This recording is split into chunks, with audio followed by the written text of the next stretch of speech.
ಸಾಮಾನ್ಯವಾಗಿ ಯುದ್ಧಗಳು ನಡೀತಾ ಇರೋದು ಹೆಣ್ಣಿಗಾಗಿ, ಹೊಣ್ಣಿಗಾಗಿ, ಮಣ್ಣಿಗಾಗಿ, ದ್ವೇಷದ ಸಾಧನೆಗಾಗಿ, ಸೇಡು ತೀರಿಸಲಿಕ್ಕೋಸ್ಕರ ನಡೀತದೆ.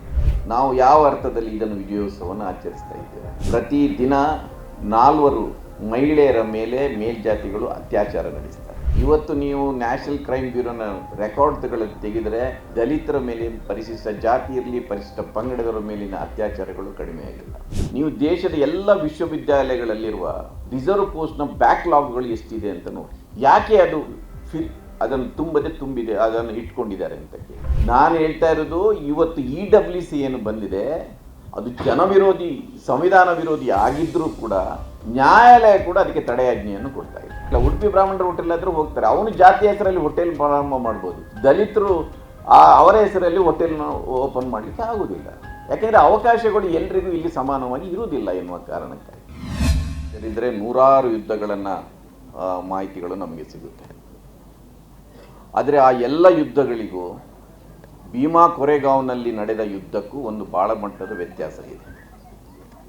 ಸಾಮಾನ್ಯವಾಗಿ ಯುದ್ಧಗಳು ನಡೀತಾ ಇರೋದು ಹೆಣ್ಣಿಗಾಗಿ, ಹೊಣ್ಣಿಗಾಗಿ, ಮಣ್ಣಿಗಾಗಿ, ದ್ವೇಷದ ಸಾಧನೆಗಾಗಿ, ಸೇಡು ತೀರಿಸಲಿಕ್ಕೋಸ್ಕರ ನಡೀತದೆ. ಆದರೆ ಭೀಮಾ ಕೊರೆಗಾಂವ್ನ ಯುದ್ಧ ನಡೆದಿರೋದು ಆತ್ಮಗೌರವಕ್ಕಾಗಿ, ಆತ್ಮಗೌರವಕ್ಕಾಗಿ, ಸಮಾನತೆಗಾಗಿ, ಸಹೋದರತ್ವಕ್ಕಾಗಿ ಆ ಯುದ್ಧ ನಡೆದಿರುತ್ತೆ. ಪೇಶ್ವೆಯರ ಸೇನೆಯಲ್ಲೂ ಕೂಡ ದಲಿತ ಸೈನಿಕರು ಇರ್ತಾರೆ, ಬ್ರಿಟಿಷರ ಸೇನೆಯಲ್ಲಿ ಕೂಡ ದಲಿತ ಸೈನಿಕರು ಇರ್ತಾರೆ. ಆದರೆ ಪೇಶ್ವೆಯಲ್ಲಿರುವ ಸೇನೆಯಲ್ಲಿರುವ ಸೈನಿಕರಿಗೆ ಸಮಾನ ಗೌರವ, ಆಧಾರಗಳು ಇರುವುದಿಲ್ಲ. ಇದನ್ನು ಕಂಡು ಬ್ರಿಟಿಷರ ಸೇನೆಯಲ್ಲಿರುವ ದಲಿತರು ಪೇಶ್ವೆಯನ್ನು ಹೋಗಿ ಮನವಿ ಮಾಡ್ತಾರೆ, ಅವರಿಗೆ ಸಮಾನವಾದ ಗೌರವವನ್ನು ನೀವು ಕೊಡಬೇಕು ಅಂತ. ಭಾಳ ತುಚ್ಛವಾಗಿ ಆ ಪೇಶ್ವೆ ನಡೆಸ್ಕೊಳ್ತಾನೆ. ಇದರಿಂದ ಸಿಡಿದೆದ್ದ ಆ ಸೈನಿಕರು ಪೇಶ್ವೆಯ 20,000 ಸೈನಿಕರು, 800 ಅಶ್ವಗಳು, ಇಂಥ ದೊಡ್ಡ ಸೇನೆಯ ವಿರುದ್ಧ ಯುದ್ಧಕ್ಕೆ ಹೋಗ್ತಾರೆ. ಇದು ಪೇಶ್ವೆಯಲ್ಲಿರುವ ಸೈನಿಕರ ಆತ್ಮಗೌರವಕ್ಕಾಗಿ, ಅವರ ಸಮಾನತೆಗಾಗಿ, ಅವರ ಸಹೋದರತ್ವಕ್ಕಾಗಿ ನಡೆದ ಯುದ್ಧ. ಇದರಲ್ಲಿ ಹೆಣ್ಣು ಇಲ್ಲ, ಹೊಣ್ಣು ಇಲ್ಲ, ಮಣ್ಣು ಇಲ್ಲ, ದ್ವೇಷ ಸಾಧನೆಯೂ ಇಲ್ಲ, ಸೇಡು ತೀರಿಸುವುದೂ ಇಲ್ಲ. ಇದರಲ್ಲಿ ಗೆದ್ದದ್ದು ಅವರು ಭಾಳ ದೊಡ್ಡ ರಾಜ್ಯವನ್ನು ಗೆದ್ದದ್ದಲ್ಲ, ಅವರು ಗೆದ್ದದ್ದು ಆತ್ಮಗೌರವವನ್ನು ಗೆದ್ದದ್ದು. ಈ ಹೋರಾಟ ಇವತ್ತು 1818ರಲ್ಲಿ ನಡೆದ ಈ ಯುದ್ಧ ನಾವೆಲ್ಲ ತಿಳ್ಕೊಂಡು ವಿಜಯೋತ್ಸವ ಆಚರಿಸ್ತಾ ಇದ್ದೇವೆ. ಆದರೆ ಯುದ್ಧ ನಿಂತಿಲ್ಲ. ಯಾಕೆ ನಿಂತಿಲ್ಲ ಅಂದರೆ, ನಾನು ಅದರ ದೀರ್ಘವಾದ ಹೋರಾಟವನ್ನು ನೀವು ಭಾಳಷ್ಟು ದಲಿತ ಸಮಾರಂಭಗಳಲ್ಲಿ ಕೇಳಿರ್ಬೋದು. ನಾನು ಅದರ ಕೊನೆಯ ಘಟ್ಟಕ್ಕೆ ಬರುತ್ತೆ. ಮೊನ್ನೆ 2018ರಲ್ಲಿ ಕೋರೆಗಾಂವ್ ವಿಜಯೋತ್ಸವದ 200ನೇ ದಿನಾಚರಣೆಯನ್ನು ಆಚರಿಸಲಿಕ್ಕೆ ಅಲ್ಲಿಯ ವಿಜಯ ಸ್ತಂಭದ ಎದುರು ಜನ ಸೇರ್ತಾರೆ. ಅಲ್ಲಿ ಸೇರಿದ ದಲಿತ ಸಮುದಾಯದ ಜನರ ಮೇಲೆ ಪೊಲೀಸರು ದೌರ್ಜನ್ಯ ಮಾಡ್ತಾರೆ. ಅವರ ವಿರುದ್ಧ ಪೊಲೀಸರಲ್ಲ, ಅಲ್ಲಿಯ ಸನಾತನವಾದಿಗಳು, ಒಬ್ಬ ಸಂಭಾಜಿ ಬಿಡೆ ಮತ್ತು ಮಿಲಿಂದ್ ಏಕ್ಬೋಟೆ, ಇವರು 18-20 ವರ್ಷಗಳಿಂದ ಇವರ ಮೇಲೆ ಕ್ರಿಮಿನಲ್ ಕೇಸಸ್ಗಳಿರುತ್ತೆ. ದಲಿತರ ಮೇಲೆ ದೌರ್ಜನ್ಯಗಳನ್ನು ಮಾಡ್ತಾನೆ ಬಂದಿರ್ತಾರೆ. ಅವರಿಗೆ ಯಾವ ಕಾನೂನು ಕ್ರಮಗಳು ಅವರು ತಗೊಳ್ಳೋದಿಲ್ಲ. ಅವರು ಮೇಲ್ಜಾತಿ ಜನರನ್ನು ಉತ್ತೇಜಿಸಿ, ಅವರನ್ನು ಉದ್ರೇಕಿಸಿ, ಪ್ರಚೋದಿಸಿ ದಲಿತರ ಮೇಲೆ ದೌರ್ಜನ್ಯ ಮಾಡ್ತಾರೆ. ಅಲ್ಲಿ 200 ವರ್ಷದ ಆಚರಣೆಯನ್ನು ಸಂಭ್ರಮಿಸಲಿಕ್ಕೆ ಬಂದವರ ಮೇಲೆ ಒಬ್ಬ ಹುತಾತ್ಮನಾಗ್ತಾನೆ. ಕೇಸ್ ಯಾರ ಮೇಲೆ ಹಾಕಬೇಕು? ಯಾರು ಈ ದೌರ್ಜನ್ಯಕ್ಕೆ, ಹಿಂಸಾಚಾರಕ್ಕೆ ಪ್ರಚೋದನೆ ಮಾಡಿದರು? ಸಂಭಾಜಿರಾವ್ ಬಿಡೆ, ಸನ್ಮಾನ್ಯ ಪ್ರಧಾನಿಗಳ ಭಾಳ ಆತ್ಮೀಯ ಸ್ನೇಹಿತ. ಇನ್ನೊಬ್ಬ ಮಿಲಿಂದ್ ಏಕ್ಬೋಟೆ, 18-20 ವರ್ಷಗಳಿಂದ ಇರುವ ಕ್ರಿಮಿನಲ್. ಮೊದಲ ದಿನ ಅವರ ಮೇಲೆ ಕ್ರಿಮಿನಲ್ ಕೇಸ್ ಬೀಳುತ್ತೆ. ಮರುದಿವಸ ಅಲ್ಲಿ 2017ರಂದು ಅಲ್ಲಿ ಎಲ್ಗಾರ್ ಪರಿಷತ್ನವರು ಒಂದು ಸಂಭ್ರಮಾಚರಣೆಗೆ ಒಂದು ವಿಜಯೋತ್ಸವ ಮಾಡಿ ವಿಚಾರ ಸಂಕಿರಣ ಮಾಡಿರ್ತಾರೆ. ಅದರಲ್ಲಿ ಭಾಗವಹಿಸಿದವರ ಮೇಲೆಲ್ಲ ಕೇಸ್ ಹಾಕ್ತಾರೆ. 16 ಮಂದಿಯನ್ನು ಜೈಲಿಗೆ ಹಾಕ್ತಾರೆ. ಅದರಲ್ಲಿ ಯಾರ್ಯಾರಿದ್ರು? ವರವರ ರಾವ್ ಇದ್ದರು, ಸುಧಾ ಭಾರದ್ವಾಜು ಇದ್ದರು, ಆನಂದ್ ತೇಲ್ತುಂಬಡೆ ಇದ್ದರು, ರೋನ್ಸ್ ಇದ್ದರು, ಫಾದರ್ ಸ್ಟೇನ್ಲಿ ಸ್ವಾಮೀಜಿಗಳು ಇದ್ದರು. 16 ಮಂದಿಯ ಮೇಲೆ ಕೇಸ್ ಹಾಕ್ತಾರೆ. ವರ್ಷಾನುಗಟ್ಟಲೆ ಆ ಕೇಸ್ ನಡೀತಿರುತ್ತೆ. ಸದ್ಯಕ್ಕೆ ಕಬೀರ್ ಮಂಚಿನ ಒಂದಿಬ್ಬರು ಕಾರ್ಯಕರ್ತರನ್ನು ಬಿಟ್ಟರೆ ಉಳಿದವರೆಲ್ಲರೂ ಬೇಲಲ್ಲಿದ್ದಾರೆ, ಕೆಲವರು ಹೌಸ್ ಅರೆಸ್ಟಲ್ಲಿದ್ದಾರೆ. ನಿರಂತರವಾಗಿ ಆ ದಿನದಿಂದ 2018ರಿಂದ ಇಲ್ಲಿಯವರೆಗೆ ಪೊಲೀಸ್ನ ಲಾಕಪ್ನ ಮೇಲೆ ಅವರ ದೌರ್ಜನ್ಯ ನಡೆದಿರುತ್ತೆ. ಅವರ ಮೇಲೆ ಆ ಫಾದರ್ ಸ್ಟೇನ್ಲಿ ಸ್ವಾಮಿ ಕೊರೋನಾ ಆಗಿರುತ್ತೆ, ಪಾರ್ಕಿನ್ಸನ್ ಆಗಿರುತ್ತೆ, 84 ವರ್ಷದ ವೃದ್ಧ ಹೋರಾಟಗಾರ. ಅವರು ಆ ದೌರ್ಜನ್ಯಕ್ಕೆ ಸಿಕ್ಕಿ ಪ್ರಾಣ ಬಿಡ್ತಾರೆ. ಉಳಿದವರೆಲ್ಲರೂ ಕೂಡ ಇವತ್ತು ಬಗೆ ಬಗೆ ಹಿಂಸಾ ಯಾತನೆಗೆ ಒಳಗಾಗಿ ಇವತ್ತು ಜೀವನ ಸಾಗಿಸ್ತಾ ಇದ್ದಾರೆ. ಹೋರಾಟ ನಿಂತಿದೆ ಅಂತ ಹೇಗೆ ಹೇಳ್ತೀರಿ? ನಾವು ಯಾವ ಅರ್ಥದಲ್ಲಿ ಇದನ್ನು ವಿಜಯೋತ್ಸವವನ್ನು ಆಚರಿಸ್ತಾ ಇದ್ದೇವೆ ಅಂತ ಬೆಳಿಗ್ಗೆ ಯಾರೋ ಮಾತಾಡುವಾಗ ಹೇಳಿ. ಈ ದೇಶದಲ್ಲಿ ಇವತ್ತಿಗೂ 16 ನಿಮಿಷಕ್ಕೆ ಒಂದು ಸಾರಿ ದಲಿತರ ಮೇಲೆ ದೌರ್ಜನ್ಯ ನಡೀತಾ ಇದೆ. ಪ್ರತಿ ದಿನ 4 ಮಹಿಳೆಯರ ಮೇಲೆ ಮೇಲ್ಜಾತಿಗಳು ಅತ್ಯಾಚಾರ ನಡೆಸ್ತಾರೆ. ಇವತ್ತು ನೀವು ನ್ಯಾಷನಲ್ ಕ್ರೈಮ್ ಬ್ಯೂರೋನ ರೆಕಾರ್ಡ್ಗಳನ್ನು ತೆಗೆದರೆ ದಲಿತರ ಮೇಲೆ, ಪರಿಶಿಷ್ಟ ಜಾತಿ ಇರಲಿ, ಪರಿಶಿಷ್ಟ ಪಂಗಡದವರ ಮೇಲಿನ ಅತ್ಯಾಚಾರಗಳು ಕಡಿಮೆ ಆಗಿಲ್ಲ. ಇವತ್ತು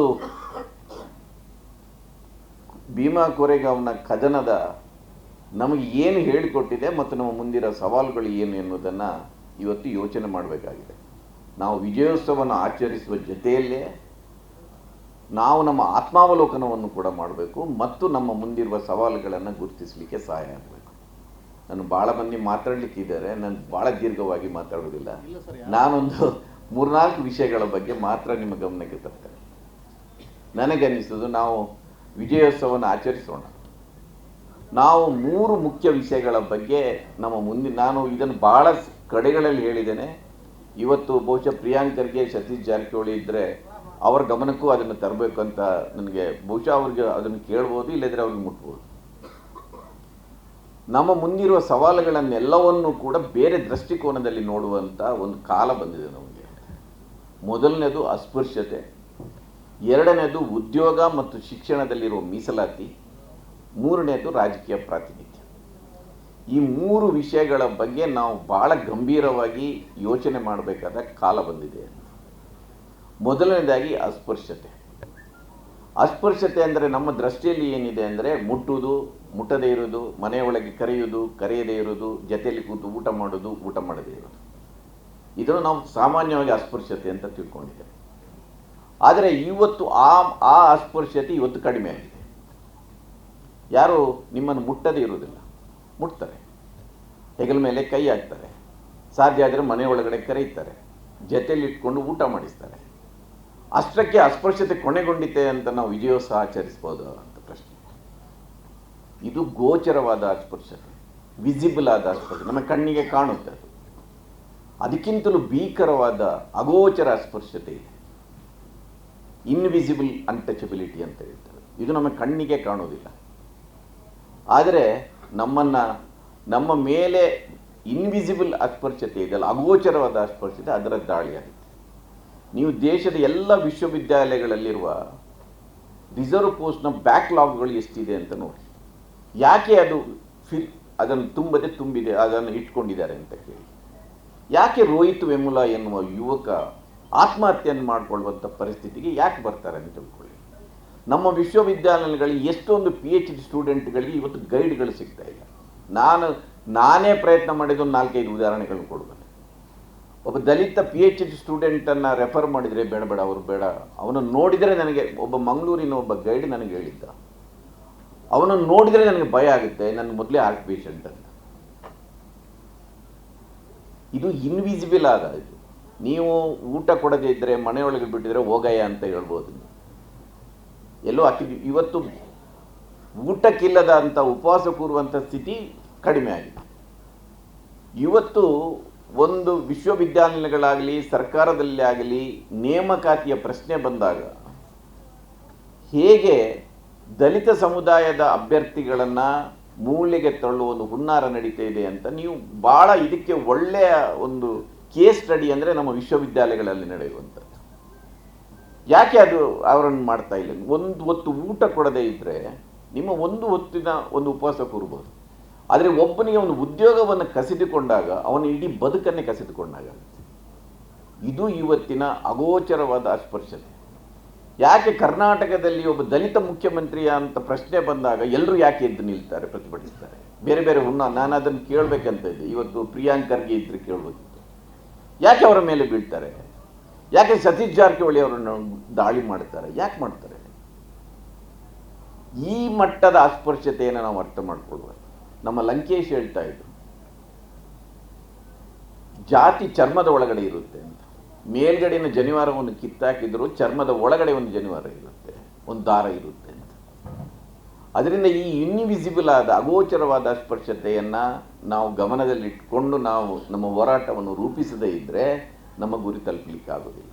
ಇವತ್ತು ಅಸ್ಪೃಶ್ಯತೆ ಕಡಿಮೆ ಆಗಿರೋದು ಯಾವಾಗಲೂ ಕೂಡ ಜಾತಿ ವಿನಾಶದ ಹೋರಾಟ ಮಾಡುವಾಗ ಜಾತಿಯನ್ನು ಯಾರು ಬಿಡಬೇಕು ಅನ್ನೋದು ಪ್ರಶ್ನೆ ಇರುತ್ತೆ. ಜಾತಿಯಿಂದ ಎಲ್ಲ ಸೌಲಭ್ಯಗಳನ್ನು ಅನುಭವಿಸಿದವನು ಬಿಡಬೇಕಾ, ಇಲ್ಲ ಜಾತಿಯ ದೌರ್ಜನ್ಯಕ್ಕೆ ಈಡಾದವನು ಬಿಡಬೇಕಂತ? ಯಾರು ಮೊದಲು ಬಿಡಬೇಕು? ಮೊದಲು ಜಾತಿಯಿಂದ ಎಲ್ಲ ಲಾಭಗಳನ್ನು ಪಡ್ಕೊಂಡವರು ಜಾತಿಯನ್ನು ಬಿಡಬೇಕು, ಆಮೇಲೆ ಉಳಿದವರಿಗೆ ಬೋಧನೆ ಮಾಡಬೇಕು. ಇವತ್ತು ದಲಿತ ಸಮುದಾಯದ ಒಂದು ಸಮಾವೇಶ ಆಗಲಿ, ಹಿಂದುಳಿದ ಜಾತಿಯ ಸಮಾವೇಶ ಆಗಲಿ, ಜಾತಿಯನ್ನು ಬೆಳೆಸ್ತಾ ಇದ್ದಾರೆ ಅಂತ ಹೇಳ್ತಾರೆ. ಇವತ್ತು ಅಸ್ಪೃಶ್ಯತೆ ಈ ನೆಲದಲ್ಲಿ ಕಡಿಮೆ ಆಗಿದ್ರೆ ನಾನು 100ಕ್ಕೆ 100ರಷ್ಟು ಸತ್ಯ ಹೇಳಬಲ್ಲೆ, ಅದು ಮನುಷ್ಯನ ಹೃದಯ ಪರಿವರ್ತನೆಯಿಂದ ಆಗಿದ್ದಲ್ಲ. ಕುದ್ಮಲ್ ರಂಗರಾಯರಂಥವರು ನಮ್ಮ ನಡುವೆ ಇದ್ದಾರೆ, ಬಸವಣ್ಣನಂಥವರು ಶರಣ ಚಳವಳಿಯನ್ನು ಮುನ್ನಡೆಸಿದವರು ಇದ್ದಾರೆ, ಅಂಥವ್ರು ಇದ್ದಾರೆ, ಇಲ್ಲ ಅಂತ ನನಗೆ ಹೇಳುವುದಿಲ್ಲ. ಆದರೆ ಬಹುಪಾಲು ಜನರ ಹೃದಯ ಪರಿವರ್ತನೆಯಿಂದ ಅಸ್ಪೃಶ್ಯತೆ ಕಡಿಮೆ ಆಗಿದ್ದಲ್ಲ, ಕಾನೂನಿನ ಭಯದಿಂದ ಆಗಿದೆ. ಅಟ್ರಾಸಿಟಿ ಆ್ಯಕ್ಟ್ ಬಿಡ್ತಾರೆ ಅಂತ ಆಗಿದೆ.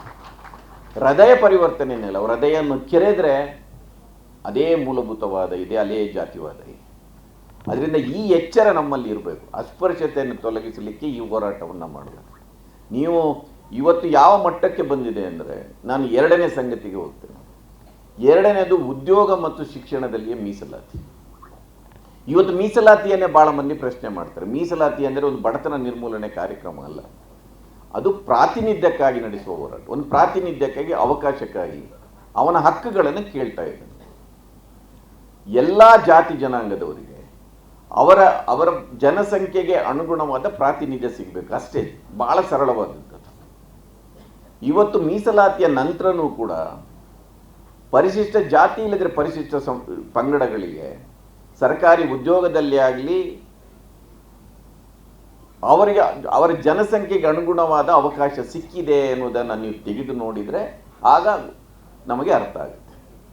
ಎಲ್ಲಿ ಯಾವಾಗ ಪರಿಶಿಷ್ಟ ಜಾತಿಯವರಿಗೆ ಮತ್ತು ಪರಿಶಿಷ್ಟ ಪಂಗಡದವರಿಗೆ ಅವರ ಜಾತಿ ಜನಸಂಖ್ಯೆಗೆ ಅನುಗುಣವಾದ ಪ್ರಾತಿನಿಧ್ಯ ಸಿಕ್ಕಿದ ನಂತರ ನೀವು ಮೀಸಲಾತಿಯನ್ನು ಬೇಕಾದ್ರೆ ತೆಗೆದುಬಿಡಿ, ಅದರ ಬಗ್ಗೆ ಆಕ್ಷೇಪ ಇಲ್ಲ. ಅದು ಯಾವ ದಿನ ಯಾವಾಗ ಬರುತ್ತೆ. ಅದರಿಂದ ಮೀಸಲಾತಿಯ ಫಲಾನುಭವಿಗಳೇ ವಿರೋಧಿಸುವ ಹಾಗೆ ಮಾಡ್ತಾ ಇದ್ದಾರೆ. ಅಂದರೆ ಪರಿಶಿಷ್ಟ ಜಾತಿ ಮತ್ತು ಪರಿಶಿಷ್ಟ ಪಂಗಡದ ಇವತ್ತಿನ ಜನಾಂಗದಲ್ಲಿ ಒಳಗಡೆ ಅಂಬೇಡ್ಕರ್ ಬಂದು ಕೂತ ಕಾರಣಕ್ಕಾಗಿ ಅದೊಂದು ಎಚ್ಚರ ಇದೆ. ಆದರೆ ಹಿಂದುಳಿದ ಜಾತಿಗಳಲ್ಲಿ ಇವತ್ತಿಗೂ ಎಚ್ಚರ ಇಲ್ಲ. ಮಂಡಲ್ ವರದಿ ಕಮಿಷನ್ ಅನ್ನು ತಂದಾಗ ಹಿಂದುಳಿದ ಜಾತಿಗಳು ಅದರ ವಿರುದ್ಧ ಹೋರಾಟ ಮಾಡಿದ್ರು. ಅವರಿಗೆ ಪರಿಶಿಷ್ಟ ಜಾತಿ ಮತ್ತು ಪರಿಶಿಷ್ಟ ಪಂಗಡದವರಿಗೆ ಅದು ಸಂಬಂಧನೇ ಇರಲಿಲ್ಲ. ಆದರೆ ಮಂಡಲ್ ವರದಿಯ ಪರವಾಗಿ ಹೋರಾಟ ಮಾಡಿದವರು ಪರಿಶಿಷ್ಟ ಜಾತಿ ಮತ್ತು ಪರಿಶಿಷ್ಟ ಪಂಗಡದವರು. ಬಹಳಷ್ಟು ಮಂದಿ ಹಿಂದುಳಿದ ಜಾತಿಗಳು ಮಂಡಲ್ ವರದಿಯ ವಿರುದ್ಧ ಮಾಡಿದರು. ಅದರಿಂದ ಇವತ್ತು ಮೀಸಲಾತಿ ಇದು ಒಂದು ಇದರ ಒಂದು ಮುಖ ಇದು. ಆದರೆ ಈ ಉದ್ಯೋಗ ಮತ್ತು ಶಿಕ್ಷಣದಲ್ಲಿರುವ ಮೀಸಲಾತಿಯನ್ನೇ ನಾವು ಬೇರೆ ರೀತಿಯಲ್ಲಿ ನೋಡಬೇಕು. ಇವತ್ತು ಮೀಸಲಾತಿ ಹೇಗಾಗಿದೆ ಅಂದರೆ, ಮೀಸಲಾತಿಯಿಂದ ಒಳ ಮೀಸಲಾತಿ ಬಂದು ಅಣ್ಣ ತಮ್ಮಂದಿರೇ ಪರಸ್ಪರ ಹೊಡೆದಾಟಕ್ಕಿಳಿಯುವಂಥ ಪರಿಸ್ಥಿತಿ ನಿರ್ಮಾಣ ಆಗಿದೆ. ನಾವು ಯಾಕೆ ಹೋರಾಟ ಮಾಡ್ತಾ ಇದ್ದಾರೆ? ಒಮ್ಮೆ ಶಿವಸುಂದರ್ ಒಂದು ಲೇಖನ ಬರೆದರು, ಮೀಸಲಾತಿ ಹೇಗೆಂದರೆ ಒಣಗಿದ ಕೆರೆಯಲ್ಲಿ ಮೀನು ಹಿಡಿದಾಗೆ ಅಂತ. ಇವತ್ತು ಸರ್ಕಾರದಲ್ಲಿರುವ ಉದ್ಯೋಗ ಕೇವಲ 2% ಇರೋದು, ಕೇವಲ 2%. ಅದರಲ್ಲಿ 50% ರಿಸರ್ವೇಷನ್ ಅಂತ ತೆಗೆದರೂ ಕೊನೆಗೆ 1 ಲಕ್ಷ ಮೀಸಲಿಗಿರುವ ಉದ್ಯೋಗ ಇದೆ, ಸರ್ಕಾರಿ ಉದ್ಯೋಗ. 98% ಉದ್ಯೋಗಗಳು ಖಾಸಗಿ ಕ್ಷೇತ್ರದಲ್ಲಿದೆ. ಇವತ್ತು ಸರ್ಕಾರ ತನ್ನ ಎಲ್ಲ ಕೆಲಸಗಳನ್ನು ಬೇರೆ ಬೇರೆ ರೂಪಗಳಲ್ಲಿ ಕಾಂಟ್ರಾಕ್ಟ್ ಮೂಲಕ ಖಾಸಗಿಯವರಿಗೆ ಭಾಳ ದೊಡ್ಡ ಮಟ್ಟದಲ್ಲಿ ಖಾಸಗೀಕರಣ ಆಗ್ತಾ ಇದೆ. ಇನ್ನೊಂದು, ಸರ್ಕಾರ ಮಾಡುವ ಕೆಲಸಗಳನ್ನು ಕೂಡ ಕಾಂಟ್ರಾಕ್ಟ್ ಬೇಸಿಸ್ ಮೇಲೆ ಕೊಡ್ತಾರೆ. ಕಾಂಟ್ರಾಕ್ಟ್ನಲ್ಲಿ ಯಾವ ಮೀಸಲಾತಿನೂ ಇಲ್ಲ. ನಾನು ವಿಧಾನಸೌಧದ ಕೊಠಡಿಯಲ್ಲಿ ಒಂದು 5 ವರ್ಷ ಕೂತಿದ್ದೇನೆ. ಆ ವಿಧಾನಸೌಧದಲ್ಲಿ ನನ್ನ ಪ್ರಕಾರ ಒಂದು 50ರಿಂದ 60% ಕೆಲಸ ಮಾಡುವವರು ಎಲ್ಲರೂ ಕಾಂಟ್ರಾಕ್ಟ್ ಬೇಸಿಸ್ನವರು. ನೀವು ಯೂನಿವರ್ಸಿಟಿಗೆ ಹೋಗಿ ಹೆಡ್ ಆಫ್ ದಿ ಡಿಪಾರ್ಟ್ಮೆಂಟ್ಗಳಲ್ಲಿ ಕೂಡ ಇವತ್ತು ಕಾಂಟ್ರಾಕ್ಟ್ ಬೇಸಿಸ್ನವರು ಬಂದು ಕೂತಿದ್ದಾರೆ. ಭಾಳ ಮಂದಿ ನಿಮ್ಮಲ್ಲಿ ಪ್ರೊಫೆಸರ್ಗಳಿದ್ದೀರಿ, ನೌಕರಿದ್ದೀರಿ, ನಿಮಗೆ ಗೊತ್ತಿದೆ. ಇವತ್ತು ಕಾಂಟ್ರಾಕ್ಟ್, ಅದರಲ್ಲಿ ಯಾವ ರಿಸರ್ವೇಷನ್ನೂ ಇಲ್ಲ. ಅದರಿಂದ ನಾವು ಒಂದು ಕಾಲದಲ್ಲಿ ಮೀಸಲಾತಿಯನ್ನು ಭಾಳ ವಿರೋಧ ಮಾಡಿದವರು ಇದ್ದಾರೆ, ಮೈಗೆ ಬೆಂಕಿ ಹಚ್ಚಿಕೊಂಡವರು ಇದ್ದಾರೆ, ಪ್ರತಿಭಟನೆ ಮಾಡಿದವರು ಇದ್ದಾರೆ. ಅದರ ನಂತರ ಅವರು ಸುಮ್ಮನಾಗಿದ್ದಾರೆ. ಅದರ ಅರ್ಥ ಅವರು ಮೀಸಲಾತಿಯ ಪರವಾಗಿದ್ದಾರೆ ಅಂತ ಅರ್ಥ ಅಲ್ಲ. ಅವರು ನಮ್ಮನ್ನು ನೋಡಿ ನಗ್ತಾರೆ. 2% ಉದ್ಯೋಗ ಹೊಡೆದಾಡ್ತಾರಲ್ಲ, ಹೊಡೆದಾಡ್ಕೊಳ್ಬಿಡಿ ಅಂತ. ಅಣ್ಣ ತಮ್ಮಂದಿರು ಮೀಸಲಾತಿ, ಒಳ ಮೀಸಲಾತಿ ಹೊಡೆದಾಡ್ತಾ ಇದ್ದಾರೆ, ಹೊಡೆದಾಡ್ಕೊಳ್ಳಿ. ನಾವು ಆರಾಮಾಗಿ 98% ಉದ್ಯೋಗ ನಮ್ಮ ಕಬ್ಜದಲ್ಲಿದೆ, ಅದನ್ನು ಮಾಡ್ಕೊಳ್ತೇವೆ. ಇನ್ಫೋಸಿಸ್ನ ನಾರಾಯಣ ಮೂರ್ತಿ ಲೋಕಕ್ಕೆ ಉಪದೇಶ ಮಾಡ್ತಾರೆ, 18 ಗಂಟೆ ಕೆಲಸ ಮಾಡಬೇಕು ಅಂತ. ಫೈನಪ್ಪ, ಮಾಡ್ತಾನೆ. ದಲಿತ ಸಮುದಾಯದಲ್ಲಿ, ಹಿಂದುಳಿದ ಸಮುದಾಯದಲ್ಲಿ 18 ಗಂಟೆ ಕೆಲಸ ಮಾಡೇ ಮಾಡ್ತಾರೆ. ಅವರು ಹೊಲದಲ್ಲಿ ಮಾಡ್ತಾರೆ, ಇವರು IT ಕಂಪನಿಗಳಲ್ಲಿ ಮಾಡ್ತಾರೆ ಅಷ್ಟೇ. ಅದೇ ನಾರಾಯಣ ಮೂರ್ತಿ ಜಾತಿ ಗಣತಿಯನ್ನು ನಡೆದವನು ಮಾತ್ರ ವಿರೋಧಿಸ್ತಾರೆ. ಯಾಕೆ ವಿರೋಧಿಸ್ತಾರೆ? ಶಾಶ್ವತ ಹಿಂದುಳಿದ ವರ್ಗಗಳ ಆಯೋಗ, ಹಿಂದಿನ ಆಯೋಗಗಳು ಕೂಡ, ನೀವು ಖಾಸಗಿ ಕಂಪನಿಗಳಲ್ಲಿ ನಿಮ್ಮ ಉದ್ಯೋಗದಲ್ಲಿರುವವರು ಯಾವ ಜಾತಿ ಅಂತ ಲೆಕ್ಕ ಕೇಳಿದರೆ ಅವ್ರು ಕೊಡ್ತಾ ಇಲ್ಲ. ಯಾಕೆ ಕೊಡ್ತಾ ಇಲ್ಲ ಅಂದರೆ, ಅದು ಒಮ್ಮೆ ಆ ಡಾಟಾ ಹೊರಗೆ ಬಂದರೆ ಈ ಖಾಸಗಿ ಕಂಪನಿಗಳಲ್ಲಿರುವವರು ಯಾವ ಜಾತಿಯವರು ಎನ್ನುವ ಸತ್ಯ ನಮಗೆ ಗೊತ್ತಾಗುತ್ತೆ. ನಾವು ಜಾತಿ ಗಣತಿಯಿಂದ ಭಾಳ ಅದರ ಬಗ್ಗೆ ಅಪಪ್ರಚಾರ ಆಗ್ತಾ ಇದೆ. ಜಾತಿ ಗಣತಿ ಯಾಕೆ ಆಗಬೇಕಂದ್ರೆ ಈ ಸತ್ಯ ಹೊರಬರಬೇಕಾಗಿದೆ. ಯಾವ ಕ್ಷೇತ್ರದಲ್ಲಿ ಯಾವ ಜಾತಿಯ ಜನ ಎಷ್ಟು ಪರ್ಸೆಂಟೇಜಲ್ಲಿದ್ದಾರೆ ಮತ್ತು ಅವರ ಜನಸಂಖ್ಯೆ ಎಷ್ಟು ಮತ್ತು ಅವರು ಪಡೆದಿರೋ ಪ್ರಾತಿನಿಧ್ಯ ಎಷ್ಟು, ಭಾಳ ಟ್ರಾನ್ಸ್ಪರೆಂಟಾಗಿ ಈ ಲೆಕ್ಕ ಬರಬೇಕು. ಅದನ್ನು ಮಾಡ್ತಾ ಇಲ್ಲ ಇವತ್ತು. ಇದು ನಾವು ಯೋಚಿಸಬೇಕಾದ ಪ್ರಶ್ನೆ. ಇವತ್ತು ಮೀಸಲಾತಿ ಉದ್ಯೋಗದಲ್ಲಿ ಈ ಪರಿಸ್ಥಿತಿ ಇದ್ದರೆ ಶಿಕ್ಷಣದ ನೋಡಿ, ಇವತ್ತು ಶಿಕ್ಷಣದ ಖಾಸಗೀಕರಣ ಈ ರೀತಿ ನಡೀತಾ ಇದೆ ಅಂದರೆ, ನೀವು ಡೀಮ್ಡ್ ಯೂನಿವರ್ಸಿಟಿಗಳು, ಪ್ರೈವೇಟ್ ಯೂನಿವರ್ಸಿಟಿಗಳು ಬರ್ತಾ ಇದೆ. ಅದರ ಜೊತೆಗೆ ನಾನು ಆಗಲೇ ಹೇಳಿದಾಗೆ ವಿಶ್ವವಿದ್ಯಾನಿಲಯಗಳಲ್ಲಿ ಕಾಂಟ್ರಾಕ್ಟ್ ಬೇಸಿಸ್ ಮೇಲೆ ಲೆಕ್ಚರರ್ಗಳನ್ನೇ ಅಪಾಯಿಂಟ್ ಮಾಡ್ತಾರೆ, ನೇಮಕಾತಿ ಮಾಡ್ತಾರೆ. ನೀವು 2% ಮೀಸಲಾತಿ ಅಲ್ಲಿ ಅಪ್ಲೈ ಆಗುತ್ತೆ ಅಂತ. ನಮ್ಮ ಹುಡುಗರು ಹೆಚ್ಚಿನ ಸಂಖ್ಯೆಯಲ್ಲಿ ವಿದ್ಯಾವಂತರಾಗ್ತಾ ಇದ್ದಾರೆ. ನೀವು ಕೇವಲ ಡಿಗ್ರಿಗಳನ್ನು ಮಾತ್ರ ಅಲ್ಲ, ಇವತ್ತು ಟೆಕ್ನಿಕಲ್ ಎಜುಕೇಷನ್ನಲ್ಲೂ ಕೂಡ ಭಾಳ ಮಂದಿ ದಲಿತ ಸಮುದಾಯವರು, ಹಿಂದುಳಿದ ಸಮುದಾಯವರು, ಅಲ್ಪಸಂಖ್ಯಾತರು ಇವತ್ತು ಬರ್ತಾ ಇದ್ದಾರೆ ಮುಂದೆ. ಅವರಿಗೆ ಅವಕಾಶ ಎಲ್ಲಿದೆ? ಸರ್ಕಾರದಲ್ಲಿ ನೇಮಕಾತಿ ಆಗ್ತಾ ಇಲ್ಲ, ಖಾಸಗಿ ಕ್ಷೇತ್ರದಲ್ಲಿ ನಿಮಗೆ ಅವಕಾಶ ಇಲ್ಲ. ಇದು ಭಾಳ ಗಂಭೀರವಾದ ಒಂದು ಪ್ರಶ್ನೆ. ಇದರ ಬಗ್ಗೆ ನಾವು ಯೋಚನೆ ಮಾಡ್ತಾ ಇಲ್ಲ. ಇದಕ್ಕೆ ಪರಿಹಾರ ಏನಂದರೆ ಖಾಸಗಿ ಕ್ಷೇತ್ರದಲ್ಲಿ ಮೀಸಲಾತಿ ಬರಬೇಕೆನ್ನೋ ಒಂದು ಹೋರಾಟವನ್ನು ಮಾಡಬೇಕಾಗಿದೆ. ಅದು ಎಷ್ಟು ಬೇಗ ಆ ಹೋರಾಟವನ್ನು ಕೈಗೆತ್ತಿಕೊಳ್ತೇವೆ ಅಷ್ಟು ನಮ್ಮ ಭವಿಷ್ಯದಲ್ಲಿರುವ ನಮ್ಮ ಹೊಸ ತಲೆಮಾರಿಗೆ ಒಂದು ಭವಿಷ್ಯವನ್ನು ಕೊಡಲಿಕ್ಕೆ ನಮಗೆ ಸಾಧ್ಯ ಆಗುತ್ತೆ ಅಂತ ನಾವು ಅದರ ಬಗ್ಗೆ ಯೋಚನೆ ಮಾಡ್ತಾ ಇಲ್ಲ. ಕಷ್ಟ ಇದೆ, ಈ ಹೋರಾಟ ಕಷ್ಟ ಇದೆ. ಅದಕ್ಕೆ ಪ್ರಿಯಾಂಕ್ ಖರ್ಗೆ ಅವರು IT-BT ಮಿನಿಸ್ಟ್ರು.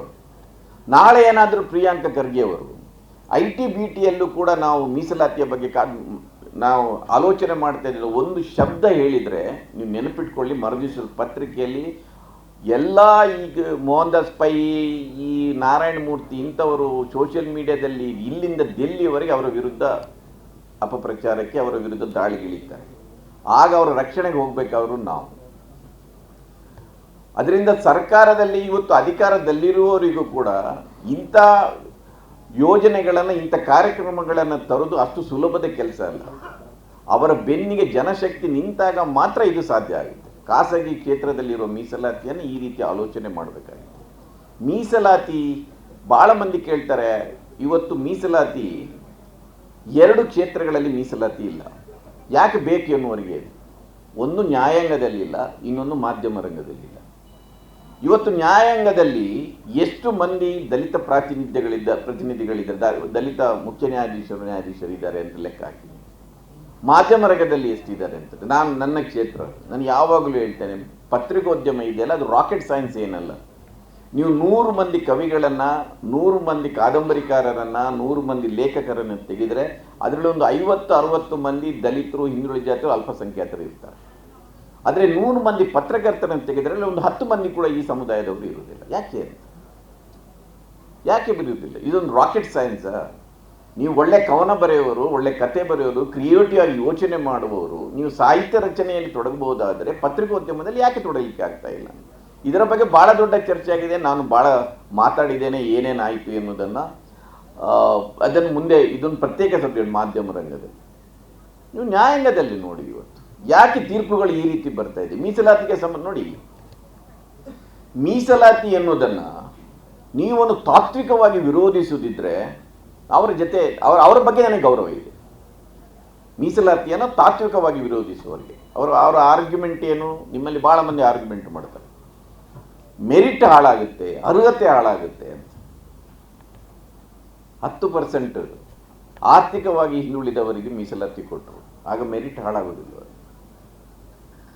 ನಾನು ಹೇಳ್ತಾ ಇರೋದು ಇವತ್ತು EWC ಏನು ಬಂದಿದೆ ಅದು ಜನವಿರೋಧಿ, ಸಂವಿಧಾನ ವಿರೋಧಿ ಆಗಿದ್ದರೂ ಕೂಡ ನ್ಯಾಯಾಲಯ ಕೂಡ ಅದಕ್ಕೆ ತಡೆಯಾಜ್ಞೆಯನ್ನು ಕೊಡ್ತಾ ಇಲ್ಲ. ಅದು ಇಂಪ್ಲಿಮೆಂಟ್ ಆಗ್ತಾ ಇದೆ. ಕರ್ನಾಟಕದಲ್ಲಿ ಒಂದು ವಿಚಿತ್ರವಾದ ಮೀಸಲಾತಿ ಪದ್ಧತಿ ಇದೆ. ಇದರಲ್ಲಿ 96% ಹಿಂದುಳಿದವರು ಈ ಕರ್ನಾಟಕದಲ್ಲಿ, 4% ಜನ ಮಾತ್ರ ಮುಂದುವರಿದವರು, ಅವರಿಗೆ 10% ರಿಸರ್ವೇಷನ್ ಇದೆ. ಬ್ರಾಹ್ಮಣರು, ವೈಶ್ಯರು, ನಗರ್ತರು, ಮೊದಲಿಯಾರರು ಇವರು ಮಾತ್ರ ಮುಂದುವರಿದವರು ಕರ್ನಾಟಕದ ಮೀಸಲಾತಿ ನೀತಿಯಲ್ಲಿ. ಅವರಿಗೆ 4% ಜನ ಇದ್ದಾರೆ, ಅವರಿಗೆ 10% ಮೀಸಲಾತಿ ಕೊಟ್ಟಿದೆ. ನೀವು ಮಂಡಲ್ ವರದಿ ಮಂಡಲ್ ಜಡ್ಜ್ಮೆಂಟ್ ಏನು ಹೇಳುತ್ತೆ ಇಂದಿರಾ ಸಾನಿ ಕೇಸಲ್ಲಿ, ಮೀಸಲಾತಿ 50% ಮೀರಬಾರದು ಅಂತ. ಈಗಾಗಲೇ ಅದು 60% ಆಗಿದೆ. ಆದರೆ ನಾವು ಮೀಸಲಾತಿಯನ್ನು ಹೆಚ್ಚಿಸುವ ಪ್ರಶ್ನೆ ಬಂದಾಗ ಮಾತ್ರ ಆ ಜಡ್ಜ್ಮೆಂಟನ್ನು ತೋರಿಸ್ತಾರೆ. ಯಾಕೆ ಕೋರ್ಟ್ ಕೊಡುತ್ತೆ? ಯಾಕೆ ಲೋಕಸಭೆ ಮತ್ತು ರಾಜ್ಯಸಭೆಗಳಲ್ಲಿ ಮಿಂಚಿನ ವೇಗದಲ್ಲಿ ಆ ಮಸೂದೆ ಪಾಸ್ ಆಗುತ್ತೆ? ವಿಚಿತ್ರ ಹೌದು. ಕಾಂಗ್ರೆಸ್ನವರು ಕೂಡ ಕೈ ಎತ್ತಿದ್ರು. ಅದನ್ನು ಅಪೋಸ್ ಮಾಡಿಲ್ಲ.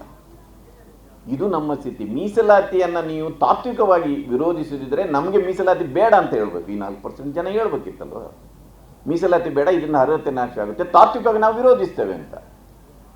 ಮೀಸಲಾತಿ ವಿರುದ್ಧ ತಾತ್ವಿಕ ವಿರೋಧ ಅಲ್ಲ. ನಿಮ್ಮಲ್ಲಿರೋದು ಮೀಸಲಾತಿಯ ಪಡೆಯುವ ಜನರ ಬಗ್ಗೆ ಅಸೂಯೆ, ಅವರ ಬಗೆಗಿನ ದ್ವೇಷ. ಆ ಅಸೂಯೆಯ ಕಾರಣಕ್ಕಾಗಿ ಅವ್ರಿಗೆ ಸಿಗ್ತಾ ಇದೆ ಅನ್ನೋದು ಕಾರಣಕ್ಕೆ ಅಸೂಯೆ ಪಡ್ತಾ ಇದ್ದರು ವಿನ ಆ ಮೀಸಲಾತಿಯನ್ನು ತಾತ್ವಿಕವಾಗಿ ವಿರೋಧಿಸ್ತಾ ಇದ್ದರು. ತಾತ್ವಿಕವಾಗಿ ವಿರೋಧಿಸುವವರು ಮೀಸಲಾತಿ ಬೇಡ ಅಂತ ಹೇಳ್ಬೋದು. ಅದರಿಂದ ಮೀಸಲಾತಿ ಯಾಕೆ ಬೇಕಂದರೆ, ನಾನು ಭಾಳ ಸಂದರ್ಭದಲ್ಲಿ ಇದನ್ನು ಹೇಳಿದ್ದೇನೆ, ಎಲ್ರಿಗೂ ಎಲ್ಲವನ್ನು ಮಾಡುವ ಅವಕಾಶಗಳು ಈ ಸಮಾಜದಲ್ಲಿ ಇಲ್ಲ. ಇತ್ತೀಚೆಗೆ ಭಾಳ ದೊಡ್ಡ ಚರ್ಚೆ ಆಗುತ್ತೆ. ಉಡುಪಿ ಬ್ರಾಹ್ಮಣರ ಹೋಟೆಲ್ ಅಂತ ನೀವು ಊರೂರುಗಳಲ್ಲಿ ಬೋರ್ಡುಗಳು ಸಿಗುತ್ತೆ.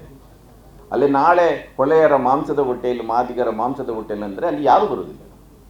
ಈ ಸಮಾಜ ಹಂಗೆ ಇದೆ. ಆ ಹೋಟೆಲ್ಗಳಿಗೆ ಹೋಗೋದಿಲ್ಲ. ಉಡುಪಿ ಬ್ರಾಹ್ಮಣರ ಹೋಟೆಲ್ ಆದರೂ ಹೋಗ್ತಾರೆ. ಅವನು ಜಾತಿ ಹೆಸರಲ್ಲಿ ಹೋಟೆಲ್ ಪ್ರಾರಂಭ ಮಾಡ್ಬೋದು. ದಲಿತರು ಅವರ ಹೆಸರಲ್ಲಿ ಹೋಟೆಲ್ನ ಓಪನ್ ಮಾಡಲಿಕ್ಕೆ ಆಗೋದಿಲ್ಲ. ಅದರಿಂದ ಮೀಸಲಾತಿ ಯಾಕೆ ಬೇಕು ಅನ್ನೋರಿಗೆ ಇದಕ್ಕಿಂತ ಒಳ್ಳೆ ಉತ್ತರ ಬೇರೆ ಏನಿಲ್ಲ. ಯಾಕೆಂದರೆ ಅವಕಾಶಗಳು ಎಲ್ರಿಗೂ ಇಲ್ಲಿ ಸಮಾನವಾಗಿ ಇರುವುದಿಲ್ಲ ಎನ್ನುವ ಕಾರಣಕ್ಕಾಗಿ. ಅದರಿಂದ ಮೀಸಲಾತಿಯನ್ನು ಕನಿಷ್ಠ ನೀವು ಉತ್ತರ ಪ್ರದೇಶದಲ್ಲಿ ಮಾಯಾವತಿಯವರು ಖಾಸಗಿ ಕ್ಷೇತ್ರದಲ್ಲಿರೋ ಮೀಸಲಾತಿಯನ್ನು ಒಂದು ಮಸೂದೆಯನ್ನು ಪಾಸ್ ಮಾಡಿದರು. ಅಲಹಾಬಾದ್ ಹೈಕೋರ್ಟ್ ಅದನ್ನು ಸ್ಟಕ್ ಡೌನ್ ಮಾಡಿಲ್ಲ ಅಂತಲ್ಲ. ಇವತ್ತು ಕಾಂಗ್ರೆಸ್ ಪಕ್ಷದ ಪ್ರಣಾಳಿಕೆಯಲ್ಲಿ ಖಾಸಗಿ ಕ್ಷೇತ್ರದ ಮೀಸಲಾತಿಯನ್ನು ನಾವು ಪರಿಗಣಿಸ್ತೇವೆ, ಚರ್ಚೆ ಮಾಡ್ತೇವೆ, ಅಟ್ಲೀಸ್ಟ್ ಒಂದು ವಾಕ್ಯ ಇದೆ, ಬೇರೆ ಯಾವ ಪಕ್ಷದಲ್ಲಿ ಇಲ್ಲ. ಅದರಿಂದ ಆ ಪಕ್ಷದವರು ಕೂಡ ಇದರ ಬಗ್ಗೆ ಭಾಳ ಸೀರಿಯಸ್ ಆಗಿ ಯೋಚನೆ ಮಾಡಬೇಕು. ಇನ್ನೊಂದು ಮೀಸಲಾತಿಯ ಪ್ರಶ್ನೆ ಬಂದಾಗ ಚರ್ಚೆ ಮಾಡಬೇಕಾಗಿರೋದು ಈ 50% ಕ್ಯಾಪ್ ಏನಿದೆ. ಇವತ್ತು ಕರ್ನಾಟಕದಲ್ಲಿ ಕೂಡ ನೀವು 15% ಇದ್ದ ಪರಿಶಿಷ್ಟ ಜಾತಿಯ ಮೀಸಲಾತಿಯನ್ನು 18%ಗೆ ಏರಿಸಿದ್ದಾರೆ. Nagamohan committee report. 3% ಇದ್ದ ಪರಿಶಿಷ್ಟ ಪಂಗಡದ ಮೀಸಲಾತಿಯನ್ನು 7%ಗೆ ಏರಿಸಿದ್ದಾರೆ. ಅದು ಹೈಕೋರ್ಟ್ನಲ್ಲಿ ಬಂದು ಕೂತಿದೆ. ಅದು ಯಾವಾಗ ಇಂಪ್ಲಿಮೆಂಟ್ ಆಗುತ್ತೆ ಗೊತ್ತಿಲ್ಲ. ಅದರ ಆಧಾರದಲ್ಲಿ ಇವತ್ತು ನೇಮಕಾತಿ ನಡೀತಿಲ್ಲ, ಯಾಕಂದರೆ ಅದು ಕೋರ್ಟಲ್ಲಿ ಕೂತಿದೆ. ನೀವು ಇದನ್ನು ಸೇರಿಸಿದರೆ ನಾವು ಆಗಲೇ 50% ಕ್ರಾಸ್ ಮಾಡ್ತಾ ಇದ್ದೇವೆ. ಅದರಿಂದ ಇದರ ಬಗ್ಗೆ ನಿಜವಾಗಿ ಇದಕ್ಕೆ ಇರುವ ಒಂದು ಪರಿಹಾರ ಏನಂದರೆ, ಮೀಸಲಾತಿಯ ಪ್ರಮಾಣವನ್ನು 75%ಗೆ ಏರಿಸಬೇಕು. ನೀವು ಕರ್ನಾಟಕದಲ್ಲಿ 1994ರಲ್ಲಿ ಆಗಿನ ಮುಖ್ಯಮಂತ್ರಿಯಾಗಿದ್ದ ವೀರಪ್ಪ ಮೊಯ್ಲಿಯವರು 73%ಗೆ ಮೀಸಲಾತಿಯನ್ನು ಹೆಚ್ಚಿಸಿ ಒಂದು ಕಾಯ್ದೆಯನ್ನು ಮಾಡಿದರು. ಅದು ಕೋರ್ಟಲ್ಲಿ ಹೋಗಿ ಕೂತಿದೆ. ವೀರಪ್ಪ ಮೊಯ್ಲಿಯವರು ಕೂಡ ಅದನ್ನು ಮರೆತು ಬಿಟ್ಟಿದ್ದಾರೆ. ಇವತ್ತು ಕಾಂಗ್ರೆಸ್ಸಿನ ಪ್ರಣಾಳಿಕೆಯಲ್ಲಿ ಅದು ಇದೆ. ಒಂದು ಮೀಸಲಾತಿಯ ಪ್ರಮಾಣವನ್ನು 75ಕ್ಕೆ ಏರಿಸ್ತೇವೆ. ಅದು ಕರ್ನಾಟಕದ ಕಾಂಗ್ರೆಸ್ಸಿನ ಪ್ರಣಾಳಿಕೆಯಲ್ಲಿದೆ. ಅದರ ನಂತರದ ರಾಷ್ಟ್ರೀಯ ಲೋಕಸಭೆ ಚುನಾವಣೆ ನಡೆದಾಗ ಅದರಲ್ಲಿ ಇದೆ. ರಾಹುಲ್ ಗಾಂಧಿ ಅವರು ಅದರ ಬಗ್ಗೆ ಮಾತಾಡ್ತಾರೆ. ಅದು ಸ್ವಾಗತ. ಅದು ಎಲ್ಲ ಇಂಪ್ಲಿಮೆಂಟ್ ಆಗುತ್ತಾ ನೋಡ್ಬೇಕಷ್ಟೆ. ಅದರಿಂದ ಒಂದು ಖಾಸಗಿ ಕ್ಷೇತ್ರದಲ್ಲಿರುವ ಖಾಸಗಿ ಕ್ಷೇತ್ರದಲ್ಲಿ ಮೀಸಲಾತಿಯ ಬಗ್ಗೆ ನಮ್ಮ ಹೋರಾಟ ಇರಬೇಕು. ಇನ್ನೊಂದು ಮೀಸಲಾತಿಯ ಪ್ರಮಾಣವನ್ನು ಹೆಚ್ಚಿಸಲಿಕ್ಕೆ ಒಂದು ಹೋರಾಟವನ್ನು ಮಾಡಬೇಕು. ಇದು ಮಾಡದೇ ಇದ್ದರೆ ಈ ಮೀಸಲಾತಿಯ ಬಗ್ಗೆ ನಮ್ಮ ಎಲ್ಲ ಜಗಳಗಳಿದೆಯಲ್ಲ, ಅದು ಒಣಗಿದ ಕೆರೆಯಲ್ಲಿ ಮೀನು ಹಿಡಿಲಿಕ್ಕೆ ಹೋದಾಗ ಆಗುತ್ತೆ ಅಷ್ಟೇ. 2%ಗಾಗಿ ನಾವೇ ಕಚ್ಚಾಡ್ತಾ ಇರ್ತೇವೆ. ಕೊನೆಯದಾಗಿ ರಾಜಕೀಯ ಕ್ಷೇತ್ರದಲ್ಲಿರುವ ಮೀಸಲಾತಿ. ಇವತ್ತು ಮೀಸಲಾತಿ ಇರುವ ಕಾರಣಕ್ಕಾಗಿ ಇವತ್ತು ಕರ್ನಾಟಕದ ನಮ್ಮ ಪರಿಶಿಷ್ಟ ಜಾತಿ ಮತ್ತು ಪರಿಶಿಷ್ಟ ಪಂಗಡದ ಜನಸಂಖ್ಯೆಗೆ ಅನುಗುಣವಾದ ಪ್ರಾತಿನಿಧ್ಯ ಇದೆ. ಶಾಸಕರಿದ್ದಾರೆ, ಎಂಪಿಗಳಿದ್ದಾರೆ. ಆದರೆ ಅವರು ನಿಜವಾಗಿ ದಲಿತ ಪ್ರತಿನಿಧಿಗಳಾಗಿ ಕೆಲಸ ಮಾಡಲಿಕ್ಕೆ ಸಾಧ್ಯ ಆಗುತ್ತಾ ಎನ್ನುವುದು ಪ್ರಶ್ನೆ ಇದೆ. ನೀವು ಬಿಜಾಪುರ ಕಡೆಯಿಂದ ಬಂದವರು ಇರ್ಬೋದು. ನನಗೆ ರಮೇಶ್ ಜಿಗಜಿಣಿಗೆ ನನ್ನ ಭಾಳ ಆತ್ಮೀಯ ಸ್ನೇಹಿತರು ದಿಲ್ಲಿಯಲ್ಲಿದ್ದಾರೆ. ಅವರು ನನ್ನ ಹತ್ರ, ನಿಮಗೆ ಗೊತ್ತಿದೆ, ಭಾಳ ತಮಾಷೆ ಮನುಷ್ಯ ಅವರು. ಅವ್ರು ನನ್ನ ಹತ್ರ ಹೇಳ್ತಾ ಇದ್ರು, ನಮ್ಮೂರಲ್ಲಿ ನನಗೆ ಜಾತಿ ಭೇದ ಇಲ್ಲ, ನಾನು ಲಿಂಗಾಯತರ ಮನೆಗೆ ಹೋದ್ರು ಅಲ್ಲಿ ಟೀ ಕೊಟ್ಟರೆ ನಾನೇ ಲೋಟ ತೊಳೆದುಕೊಂಡು ಇಟ್ಬಿಡ್ತೇನೆ, ನಮ್ಮ ಮನೇಲಿ ತೊಳೆದಿಲ್ಲ, ಅದರಲ್ಲಿ ಏನ್ರಿ ಅಂತ. ನಾನು ಅವ್ರಿಗೆ ತಮಾಷೆ ಮಾಡಿದೆ, ನನಗೆ ಗೊತ್ತಿದೆ ನೀವು ಯಾಕೆ ಮಾಡ್ತಾ ಇದ್ದೀರಿ ಅದು ಅಂತ. ನೀವು ಅಲ್ಲಿ ಚಹಾ ಕುಡಿದು ಲೋಟ ಅಲ್ಲೇ ಬಿಟ್ಟು ಬಂದರೆ ಅವ್ರು ನಿಮಗೆ ಓಟೆ ಹಾಕೋದಿಲ್ಲ, ಆಯಿತಾ. ಅವ್ರು ಲಿಂಗಾಯತರ ಮನೆಯಲ್ಲಿ ನೀವು ಚಹಾ ಕುಡಿದು ಅಲ್ಲಿ ಲೋಟ ಇಟ್ಟುಬಿಟ್ರೆ ಅವರು ನಿಮ್ಮನ್ನು ಮತ್ತೆ ಓಟ್ ಹಾಕೋದಿಲ್ಲ. ಅವರು ನಗ್ತಾ ಇದ್ರು. ಇದು ಸತ್ಯ. ಜಿಗಜಿಣಿಗೆಯವರು ತಪ್ಪಂತ ನಾನು ಹೇಳೋದಿಲ್ಲ, ಇದು ಸತ್ಯ. ಇದೊಂದು ನಗ್ನ ಸತ್ಯ ಇದು. ಅದರಿಂದ ಇವತ್ತು ಮೀಸಲು ಕ್ಷೇತ್ರದಿಂದ ಆರಿಸಿ ಬರಬೇಕಾದ್ರೆ ಅದು ಪ್ರಿಯಾಂಕ ಖರ್ಗೆ ಇರಲಿ, ಸತೀಶ್ ಜಾರಕಿಹೊಳಿ ಇರಲಿ, ಯಾರಾದರೂ ಇರಲಿ, ಅವರು ಅಲ್ಲಿರುವ ಮೇಲ್ಜಾತಿ ಜಾತಿಗಳನ್ನು ಕೂಡ ಓಲೈಸಬೇಕಾಗುತ್ತೆ. ಅವರು ದಲಿತರ ಪರವಾಗೇ ಮಾತಾಡುವಂಥ ಪರಿಸ್ಥಿತಿ ಇಲ್ಲ ಇವತ್ತು. ಅವ್ರು ಗಟ್ಟಿ ದನಿಯಲ್ಲಿ ದಲಿತ ಮುಖ್ಯಮಂತ್ರಿ ಬಗ್ಗೆ ಮಾತಾಡಿದರೆ ಅಲ್ಲಿರುವ ಮೇಲ್ಜಾತಿ ಜನರು ಮುಂದಿನ ಚುನಾವಣೆಯಲ್ಲಿ ಅವ್ರನ್ನ ಸೋಲಿಕ್ಕೆ ಒಂದು ತಯಾರಿ ಮಾಡ್ತಾರೆ. ಇದು ಬಾಬಾ ಸಾಹೇಬ್ ಅಂಬೇಡ್ಕರ್ ಅವರು ಹೇಳಿದ್ರು. ನಮಗೆ ಅದು ರಿಯಲೈಸೇಷನ್ ಆಗಿಲ್ಲ. ಗಾಂಧೀಜಿಯವರು ದಲಿತರಿಗೆ ಈ ರೀತಿ ಪ್ರತ್ಯೇಕವಾದ ಒಂದು ಮತಕ್ಷೇತ್ರವನ್ನು ಕೊಟ್ಟರೆ ಹಿಂದೂ ಧರ್ಮದ ಮುಖ್ಯವಾಹಿನಿಯಿಂದ ಹೊರಗೆ ಹೋಗ್ತಾರೆ, ಅವರನ್ನು ಶಾಶ್ವತವಾಗಿ ದೂರ ಇಡಲಿಕ್ಕೆ ಆಗುತ್ತೆ ಅಂತ ಉಪವಾಸ ಕೂರ್ತಾರೆ. ನಿಮಗೆಲ್ಲ ಗೊತ್ತಿದೆ, ಪೂನಾ ಫ್ಯಾಕ್ಟ್ ಎಲ್ಲ ಆಗಿದೆ, ಎಲ್ಲ ಗೊತ್ತಿದೆ ನಿಮಗೆ. ಕೊನೆಗೆ ಬಾಬಾ ಸಾಹೇಬ್ ಅಂಬೇಡ್ಕರ್ ಅವರು ಒಂದು ಕಾಂಪ್ರಮೈಸ್ ಮಾಡ್ತಾರೆ, ಭಾಳ ನೋವಿನಿಂದ ಕಾಂಪ್ರಮೈಸ್ ಮಾಡ್ತಾರೆ. ರೌಂಡ್ ಟೇಬಲ್ ಕಾನ್ಫರೆನ್ಸಲ್ಲಿ ಏನಾಗಿದೆ, ಮುಸ್ಲಿಮರಿಗೆ, ಸಿಖ್ರಿಗೆ ಕಮ್ಯುನಲ್ ಎಜೆಂಡಾದಲ್ಲಿ ವೋಟ್ ಹಾಕಲಿಕ್ಕೆ ಕೊಡುವ ಅಂತ ಪಾಸ್ ಮಾಡಿದ್ದು ಕೂಡ ದಲಿತರಿಗೆ ಅವಕಾಶ ಕೊಡೋದಿಲ್ಲ. ಅದರ ಬಗ್ಗೆ ಭಾಳ ದೊಡ್ಡ ದೀರ್ಘವಾದ ಚರ್ಚೆ ನಡೆದಿತ್ತು. ಅಂತಿಮವಾಗಿದ್ದು ಏನಂದರೆ, ಒಂದು ಕ್ಷೇತ್ರದಲ್ಲಿ ದಲಿತರಿಗೆ ದಲಿತ ಮತದಾರರೇ ದಲಿತ ಪ್ರತಿನಿಧಿಗಳನ್ನು ಆರಿಸಬೇಕೆನ್ನುವ ಒಂದು ಆಲೋಚನೆ ಬಾಬಾ ಸಾಹೇಬರಿಗಿತ್ತು. ಅದು ಸಾಧ್ಯ ಆಗುವುದಿಲ್ಲ.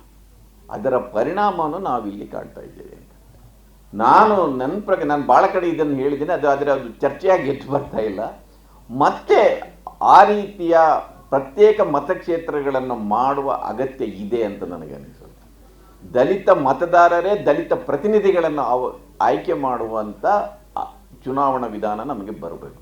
ಆ ವಿಧಾನದಲ್ಲಿ ಎರಡಿತ್ತು. ಒಂದು ಮತಕ್ಷೇತ್ರದಲ್ಲಿ ಒಬ್ಬ ದಲಿತನಿಗೆ 2 ಮತದಾನ ಮಾಡುವ ಅವಕಾಶ. ಒಂದು ಜನರಲ್ ಅಭ್ಯರ್ಥಿ, ಸಾಮಾನ್ಯ ಅಭ್ಯರ್ಥಿನೂ ಇರ್ತಾನೆ, ಒಬ್ಬ ದಲಿತ ಅಭ್ಯರ್ಥಿನೂ ಇರ್ತಾನೆ. ಅವನು 2 ವೋಟ್ ಹಾಕ್ಬೋದು. ಒಬ್ಬ ಸಾಮಾನ್ಯ ಅಭ್ಯರ್ಥಿಗೂ ಹಾಕ್ಬೋದು, ದಲಿತ ಅಭ್ಯರ್ಥಿಗೂ ಹಾಕ್ಬೋದು. ಅದರಿಂದ ದಲಿತ ಮತದಾರರಿಂದ ಆಯ್ಕೆಯಾದ ದಲಿತ ಪ್ರತಿನಿಧಿ ಇದೆಯಲ್ಲ, ಅವನಿಗೆ ನಿಷ್ಠನಾಗಿರಲಿಕ್ಕೆ ಸಾಧ್ಯ ಆಗುತ್ತೆ ಅಂತ. ಅವನಿಗೆ ಮೇಲ್ಜಾತಿ ಜನರಿಗೆ ಓಲೈಕೆ ಮಾಡುವಂಥ ಅವಕಾಶಗಳು, ಅಂಥ ಸಂದರ್ಭಗಳು ಬರುವುದಿಲ್ಲ ಅಂತ. ಅದರಿಂದ ಈ 3-4 ವಿಚಾರಗಳ ಬಗ್ಗೆ ನಾವು ಗಂಭೀರವಾಗಿ ಆಲೋಚನೆ, ಇದು ನನ್ನ ಪ್ರಕಾರ ಇವತ್ತು ದಲಿತರ ಮುಂದಿರುವ ಸವಾಲುಗಳು ಇದು ಅಂತ ನನಗೆ ಅನಿಸುತ್ತೆ. ಒಂದು ಅಸ್ಪೃಶ್ಯತೆಯನ್ನು ನೀವು ಬೇರೆ ದೃಷ್ಟಿಕೋನದಿಂದ ನೋಡಬೇಕು. ನೀವು ಕಣ್ಣಿಗೆ ಕಾಣೋದು ಬಿಡೋದು ಅಲ್ಲ, ಅದರ ಆಳದಲ್ಲಿ ಬೇರೆ ಒಂದು ಅಸ್ಪೃಶ್ಯತೆ ಈ ಸಮಾಜದಲ್ಲಿ ಇದೆ. ಎರಡನೇದು, ವಿದ್ಯೆ ಮತ್ತು ಉದ್ಯೋಗದಲ್ಲಿರುವ ಮೀಸಲಾತಿಯನ್ನು ಕೂಡ ಬೇರೆ ನೋಟದಿಂದ ನೋಡಬೇಕಾಗಿದೆ. ಖಾಸಗೀಕರಣವನ್ನು ವಿರೋಧಿಸಬೇಕು ಒಂದು ಕಡೆ, ಬಾಬಾ ಸಾಹೇಬರು ಏನು ಹೇಳಿದರು? ನಮ್ಮ ಪ್ರಧಾನ ಶತ್ರುಗಳು ಎರಡು ಅಂತ ಹೇಳಿದರು. ಒಂದು ಬ್ರಾಹ್ಮಣವಾದ, ಇನ್ನೊಂದು ಬಂಡವಾಳವಾದ. ಆ ಬಂಡವಾಳವಾದವೇ ಖಾಸಗೀಕರಣದ ಕ್ರೋನಿ ಕ್ಯಾಪಿಟಲಿಸಮ್ ರೂಪ ಬಂದಿದೆ. ಇವತ್ತು ಕ್ರೋನಿ ಕ್ಯಾಪಿಟಲಿಸಮ್ ಯಾವ ರೂಪದಲ್ಲಿದೆ ಅಂದರೆ, ನೀವು ಬಜೆಟನ್ನು ನೋಡಿದಿರಿ. ನೀವು ಬಜೆಟ್ ಒಂದು ಕಣ್ಕಟ್ಟ ಅಷ್ಟೇ. ಅಂಬಾನಿಯ ವಾರ್ಷಿಕ ಆದಾಯ 12 ಲಕ್ಷ ಕೋಟಿ ರೂಪಾಯಿ. ಅದಾನಿದು ವಾರ್ಷಿಕ ಆದಾಯ 8 ಲಕ್ಷ ಕೋಟಿ ರೂಪಾಯಿ. ಕರ್ನಾಟಕದ ಬಜೆಟ್, ಕಳೆದ ಬಜೆಟ್ 4.25 ಲಕ್ಷ ಕೋಟಿ. ಅಂದರೆ ಒಬ್ಬ ಅಂಬಾನಿ ಕರ್ನಾಟಕದ ಬಜೆಟಿನ 3 ಪಾಲು ಸಂಪತ್ತನ್ನು ಹೊಂದಿದ್ದಾನೆ. ಒಬ್ಬ ಅದಾನಿ 2.5 ಪಟ್ಟು ಸಂಪಾದನೆ ಹೊಂದಿದ್ದಾನೆ. ನಮ್ಮ ಒಟ್ಟು ದೇಶದ ಸರಾಸರಿ ಆದಾಯ, ಒಬ್ಬನ ತಲಾವರ ಆದಾಯ 2 ಲಕ್ಷ ಇದೆ.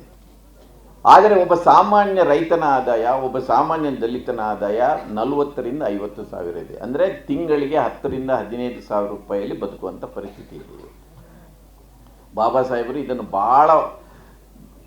ಬಾಬಾ ಸಾಹೇಬರು ಆಗ ಒಬ್ಬರು ಇಲ್ಲಿ ಅವರು ಎನ್ಯಾಕ್ಟ್ ಮಾಡಿದರು. ಅವರು ಇನ್ನೂ ಒಂದು 40-50 ವರ್ಷ ಆದಾಗ ಆ ಮನುಷ್ಯ ಅಲ್ಲ, ಅವರು ದೇವರು ಅಂತ ಹೇಳುವಂಥ ಪರಿಸ್ಥಿತಿ ಬರುತ್ತೆ. ಯಾಕೆಂದರೆ ನಮಗೂ ಒಮ್ಮೊಮ್ಮೆ ಅನಿಸುತ್ತೆ, ಒಬ್ಬ ಮನುಷ್ಯ ಇಷ್ಟು ದೂರಕ್ಕೆ ಯೋಚನೆ ಮಾಡಲಿಕ್ಕೆ ಹೇಗೆ ಸಾಧ್ಯ ಆಗಿತ್ತು ಅಂತ. ಬಾಬಾ ಸಾಹೇಬರು ಸಂವಿಧಾನವನ್ನು ಕೊಡುವಾಗಲೇ ನಮಗೊಂದು ಎಚ್ಚರಿಕೆಯನ್ನು ಕೊಟ್ಟು ಹೋಗಿದ್ದರು. ಈ ಪ್ರಜಾಪ್ರಭುತ್ವ ಸಮಾನತೆಯನ್ನು ಸಾರುತ್ತೆ, ಆದರೆ ಇಲ್ಲಿ ಸಮಾಜ ಅಸಮಾನತೆಯ ತಳಹದಿಯ ಮೇಲೆ ನಿಂತಿದೆ ಅಂತ. ನೀವು ಸಮಾಜದಲ್ಲಿರುವ ಈ ಅಸಮಾನತೆಯನ್ನು ಹೋಗಲಾಡಿಸದೆ ಈ ಪ್ರಜಾಪ್ರಭುತ್ವದ ಸೌಧವನ್ನು ಅದರ ಮೇಲೆ ಕಟ್ಟಿ ಹಾಕಿದರೆ ಅದು ನಿಲ್ಲುವುದಿಲ್ಲ. ದಮನಿತ ಜನ ಆ ಪ್ರಜಾಪ್ರಭುತ್ವ ಸೌಧವನ್ನೇ ಸ್ಫೋಟ ಮಾಡ್ತಾರೆ ಅಂತ ಹೇಳಿದರು. 1949 ಜನವರಿ 20 ನವೆಂಬರ್ 26. ಅಂದರೆ ಅಸಮಾನವಿರುವ ಸಮಾಜದಲ್ಲಿ ನೀವು ಸಮಾನತೆಯನ್ನು, ಪ್ರಜಾಪ್ರಭುತ್ವ ಏನು ಹೇಳುತ್ತೆ? ಪ್ರಜಾಪ್ರಭುತ್ವ ಮೊದಲು ಸ್ವಾತಂತ್ರ್ಯವನ್ನು ಹೇಳುತ್ತೆ ಅಷ್ಟೇ, ಅದು ರಾಜಕೀಯ ಸ್ವಾತಂತ್ರ್ಯವನ್ನು ಹೇಳುತ್ತೆ. ಅಂಬೇಡ್ಕರ್ ಅವರು ಏನು ಹೇಳಿದರು? ನೀವು ಸಾಮಾಜಿಕ ಸ್ವಾತಂತ್ರ್ಯವನ್ನು ಸಿಗದೆ, ಆರ್ಥಿಕವಾದ ಸ್ವಾತಂತ್ರ್ಯವನ್ನು ಸಿಗದೆ, ರಾಜಕೀಯ ಸ್ವಾತಂತ್ರ್ಯವನ್ನು ಮಾತ್ರ ಅವರ ಕೈಯಲ್ಲಿ ಕೊಟ್ಟರೆ ಆ ರಾಜಕೀಯ ಸ್ವಾತಂತ್ರ್ಯದ ಶಕ್ತಿ ಯಾರ ಕೈಯಲ್ಲಿ ಹೋಗುತ್ತೆ? ಸಿದ್ಧಲಿಂಗಯ್ಯನವರ ಒಂದು ಕವಿತೆ ಇದೆಯಲ್ಲ, 47ರ ಸ್ವಾತಂತ್ರ್ಯ ಯಾರಿಗೆ ಬಂತು ಅಂತ. ಅದು ಪೊಲೀಸರ ಬೂಟಿಗೆ ಬರುತ್ತೆ, ಬಂಡವಾಳದಾರನ ಕೂಡಿಗೆ ಬರುತ್ತೆ. ಒಬ್ಬ ರಾಜಕೀಯ ಸ್ವಾತಂತ್ರ್ಯ ಒಬ್ಬ ಕಾರ್ಖಾನೆಯ ಮಾಲೀಕನಿಗೆ ಬಂದರೆ ಅವನು ಕಾರ್ಮಿಕನನ್ನು ಶೋಷಣೆ ಮಾಡ್ತಾನೆ. ಒಬ್ಬ ರಾಜಕೀಯ ಸ್ವಾತಂತ್ರ್ಯ ಒಬ್ಬ ಭೂಮಿಯ ಒಡೆಯನಿಗೆ ಬಂದರೆ ಅಲ್ಲಿರುವ ಕೂಲಿ ಕಾರ್ಮಿಕನಿಗೆ ಶೋಷಣೆ ಮಾಡ್ತಾನೆ. ಅದರಿಂದ ರಾಜಕೀಯ ಸ್ವಾತಂತ್ರ್ಯವನ್ನು ನೀವು ಸಾಮಾಜಿಕ ಸ್ವಾತಂತ್ರ್ಯವನ್ನು ಸಾಧಿಸದೆ, ಆರ್ಥಿಕ ಸ್ವಾತಂತ್ರ್ಯವನ್ನು ಸಾಧಿಸದೆ ರಾಜಕೀಯ ಸ್ವಾತಂತ್ರ್ಯವನ್ನು ತಂದರೆ ಏನಾಗುತ್ತೆ ಎನ್ನುವ ಒಂದು ಮುನ್ನೋಟವನ್ನು ಬಾಬಾ ಸಾಹೇಬರು ಆಗಲೇ ಕೊಟ್ಟಿದ್ದರು ಎಚ್ಚರಿಕೆ ರೂಪದಲ್ಲಿ. ಅದನ್ನು ಇವತ್ತು ನಾವು ಕಾಣ್ತಾ ಇದ್ದೇವೆ. ದೇಶ ಬೆಳವಣಿಗೆ ಆಗಿಲ್ಲ, ಖಂಡಿತ ಆಗಿದೆ. ಆದರೆ ಸಂಪತ್ತಿನ ಸಮಾನ ಹಂಚಿಕೆ ಆಗದೆ ಯಾವ ಅಭಿವೃದ್ಧಿ ಕೂಡ ನಿಷ್ಫಲ ಆಗುತ್ತೆ. ಅದು ಇನ್ನೊಂದಷ್ಟು ಅಂಬಾನಿಗಳನ್ನು, ಅದಾನಿಗಳನ್ನು ಸೃಷ್ಟಿಸುತ್ತದೆ ವಿನ ಸಾಮಾನ್ಯ ಜನರ ಕೈಗೆ ಅದನ್ನು ದುಡ್ಡು ಬರುವುದಿಲ್ಲ. ಇದು 16 ನಿಮಿಷಗಳಿಗೆ ಒಮ್ಮೆ ದಲಿತರ ಮೇಲೆ ದೌರ್ಜನ್ಯ, ಪ್ರತಿದಿನ 4 ದಲಿತ ಮಹಿಳೆಯರ ಅತ್ಯಾಚಾರ, ಇದು ಸಾಕ್ತಾನೇ ಇರುತ್ತೆ. ಇದರಲ್ಲಿ ಏನು ವ್ಯತ್ಯಾಸ ಆಗುವುದಿಲ್ಲ. ನಿರುದ್ಯೋಗದ ವ್ಯತ್ಯಾಸ ಆಗುವುದಿಲ್ಲ, ಭೂಮಿಯ ಒಡೆತನ ಬರುವುದಿಲ್ಲ, ಸರ್ಕಾರ ನಿಮಗೆ ಉದ್ಯೋಗದಲ್ಲಿ ಪ್ರಾತಿನಿಧ್ಯ ಸಿಗುವುದಿಲ್ಲ. ಇಟ್ ವಿಲ್ ಕಂಟಿನ್ಯೂ, ಇದು ಕಂಟಿನ್ಯೂ ಆಗುತ್ತೆ. ಅದರಿಂದ ಅವರು ಆ ಕಾಲದಲ್ಲೇ ಆ ಎಚ್ಚರಿಕೆಯನ್ನು ಕೊಟ್ಟಿದ್ದರು. ಮೊದಲು ಸಾಮಾಜಿಕ ಪ್ರಜಾಪ್ರಭುತ್ವ ಬರಬೇಕು, ಆಮೇಲೆ ರಾಜಕೀಯ ಪ್ರಜಾಪ್ರಭುತ್ವ ಅಂತ. ಇವತ್ತು ರಾಜಕೀಯ ಅಧಿಕಾರ ಬಂದಿದೆ, ಅದು ಕೂಡ ದಲಿತರಿಗೆ ಮೀಸಲಾತಿಯ ಮೂಲಕ ರಾಜಕೀಯ ಪ್ರಾತಿನಿಧ್ಯ ಸಿಕ್ಕಿದ್ರೂ ಕೂಡ ಅವರು ಅಸಹಾಯಕರಾಗಿ ನಿಂತಿದ್ದಾರೆ ಇವತ್ತು. ಅದರಿಂದ ನಾವು ಎಲ್ಲ ಇತಿಹಾಸವನ್ನು, ಬಾಬಾ ಸಾಹೇಬರದ್ದೇ ಅದು ಉಪದೇಶ, ಇಲ್ಲದವರ ಚಿಂತನೆ. ಇತಿಹಾಸವನ್ನು ಓದದವರು ಇತಿಹಾಸವನ್ನು ಸೃಷ್ಟಿ ಮಾಡಲಿಕ್ಕೆ ಸಾಧ್ಯ ಆಗುವುದಿಲ್ಲ. ಆಮೇಲೆ ಇತಿಹಾಸವನ್ನು ಓದುವಾಗಲೂ ಕೂಡ ನಾವು ಅದನ್ನು ಹೊಸ ನೋಟದಿಂದ ಓದಲಿಕ್ಕೆ ಸಾಧ್ಯ ಆಗಬೇಕು ಅಂತ. ಭೀಮಾ ಕೊರೆಗಾಂವ್ ಕೇವಲ ಒಂದು 25 ಸೈನಿಕರ ವಿಜಯೋತ್ಸವ ಅಲ್ಲ, ಅದು ಅದರ ಮೂಲಕ ಒಂದು ರಾಜ್ಯವನ್ನು ಗೆದ್ದಿಲ್ಲ, ಸಂಪತ್ತನ್ನು ಲೂಟಿ ಮಾಡಿಲ್ಲ, ಏನಿಲ್ಲ. ಅದು ತನ್ನ ಸಹೋದರರು ಸೈನಿಕರು, ಅವರಿಗೆ ಒಂದು ಸಮಾನ ಒಂದು ಸ್ಥಾನಮಾನ ಸಿಗಬೇಕೆನ್ನುವ ಕಾರಣಕ್ಕಾಗಿ ಹೋರಾಟ ಮಾಡಿರೋದು. ಅವರ ಆ ಕಿಚ್ಚು ಅಲ್ಲಿಂದ ಬಂದಿರೋದು. ಇಂಥ ಹೋರಾಟಗಳು, ಇದು ಒಂದೇ ಹೋರಾಟ ಅಲ್ಲ. ನಮಗೆ ಈ ಇತಿಹಾಸವನ್ನು ಕೆದಕಲಿಕ್ಕೆ ಹೋದರೆ ಭಾಳ ಮಂದಿ ನಮಗೆ ಉಪದೇಶ ಮಾಡ್ತಾರೆ, ಯಾಕ್ರಿ ಮತ್ತೆ ಆ ಜಾತಿ ಇತಿಹಾಸವನ್ನು ಯಾಕೆ ಕೆದಕ್ತಿದೆ ಅಂತ.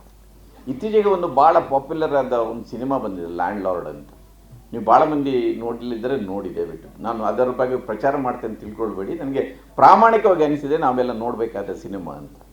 ಭಾಳ ಮಂದಿ ಅದಕ್ಕೆ ಹೇಳಿದರು, ಹಳೆಯ ಕಥೆಯನ್ನು ಇಟ್ಕೊಂಡು ಏನು ಮಾಡ್ತೀರಿ ನೀವು ಅಂತ, ಇಷ್ಟೊಂದು ಹಿಂಸೆಯನ್ನು ಯಾಕೆ ತೋರಿಸ್ತೀರಿ ಅಂತ. ನಾನು ನನ್ನ ಫೇಸ್ಬುಕ್ಕಲ್ಲಿ ಒಂದು ಬರೆದೆ ಅದನ್ನು. ನೀವು ಮಹಾರಾಷ್ಟ್ರದಲ್ಲಿರುವ ಒಂದು ಕೈರ್ಲಾಂಜಿ ಅಂತ ಊರನ್ನು ನೀವು ಗಮನಿಸಿರ್ಬೋದು. ಕೈರ್ಲಾಂಜಿ ಅಂತ ಅಲ್ಲಿ ಏನಾಗಿದೆ ಅಂತ ನಿಮಗೆ ಗೊತ್ತಿರ್ಬೋದು.